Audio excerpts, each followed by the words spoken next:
Hey guys, and welcome to the Best Online Tutorials channel. In this one, I'll show you quickly how to use the Gemini Live. So you might ask, what is this feature? So usually all people, or should I say most people, still probably use text method to input the prompts and ask it questions and just, work with it in general. But there's a very cool thing that you can have. You can actually talk to AI as you were to talk to a real human being. So it's pretty nice.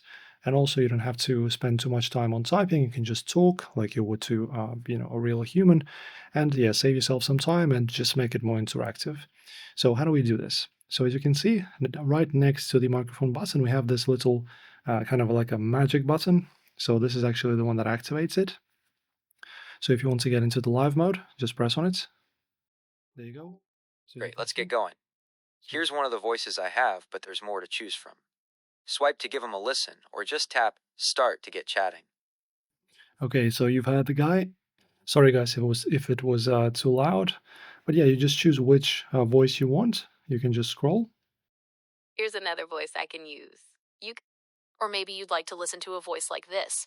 A pretty For example, Then there's me, a voice for all seasons. I hope I make the cut. Just tap Start to chat or swipe to hear more voices. All right, so you just choose the voice and press on start. You can always change my voice in settings later.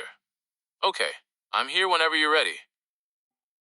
All right, and in order to start a live mode, it's pretty simple. So just use your voice in general, talk to them, and then they will be easily to respond to your messages, to your queries, to your questions, and all that good stuff. So enjoy talking, enjoy the video, guys, and see you next time.